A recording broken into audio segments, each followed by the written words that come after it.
Okay, guys, last in the series on Bitcoin. This is the Astro Excel.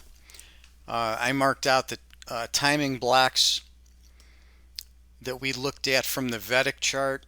I want to show you how the blue line will pick off the important highs and lows on this, which is the 30-minute chart we're looking at now. So you can see what you always want to be paying attention to the pivots on the blue line, because they're going to give you important turning points, the highs and lows, especially when they get outside of the 10 line, but they'll still work inside of there. As you can see, like when we get into the timing blocks, we get this high, we get this low, then in the next block we get a minor high, then we get a decent high, and then we get the low came in at the end of the session. One thing too I noticed then on the session breaks on Bitcoin are often reversal points. I'd have to look at more data to see if that holds up over the long term, but at least for the last 5 or 6 days it looks like that it does hold up. Now you also want to look at the gray the gray line on here. When that goes too extreme, that gives you indications as well. So I marked a line here for this one, then I marked this line here for this one. Now what you're looking at when you get into these timing windows, we're trading down, so we're looking for a new low, but you've got to take that in the context of the prior window.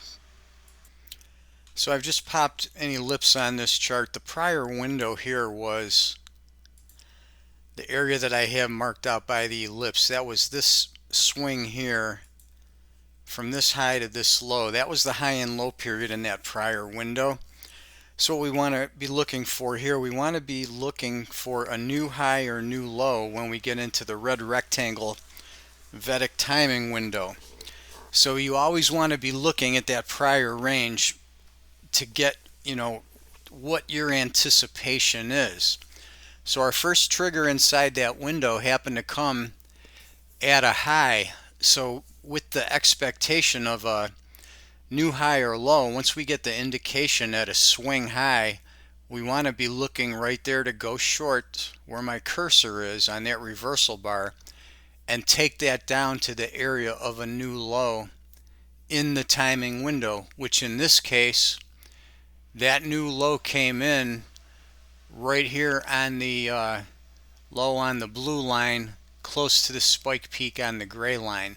So those two were pretty close, within 1 bar of each other. That's usually going to indicate one pivot for us. So we got that one pivot there. So you can exit your short at that point and take a long.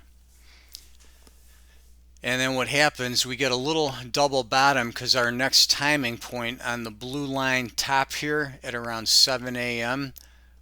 was the low bar. Then we turned up on the next bar, and that triggered us into a long trade, which that trend held till we made the blue and gray line spike low right here at the 930 bar, and that ended up being a market high, setting up the next short going into the next window.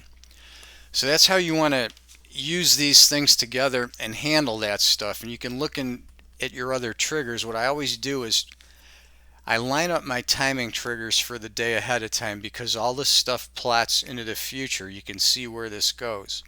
So you plot your timing points out. Look for your blue line and green line and gray line spike peaks and valleys, and look for your potential Connection lost. look for your potential turning points. And that's how you want to line everything up.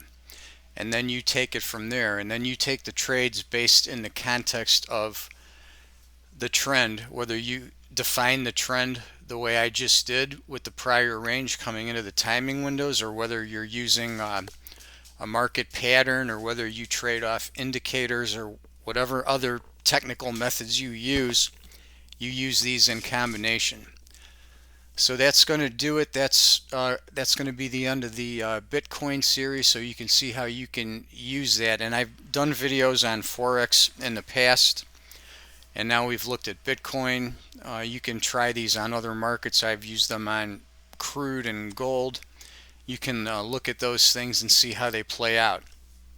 So that's it for this series, and we'll be back picking it up again after I post these videos. We'll go back to looking at the S&P E-mini index. But these tools will work on any vehicle. Astro Energy applies throughout, the earth here, and it affects every market. It just affects each market in a different way. So that's it for this series. We'll be back again next time, back to the ES, and we'll talk to you then.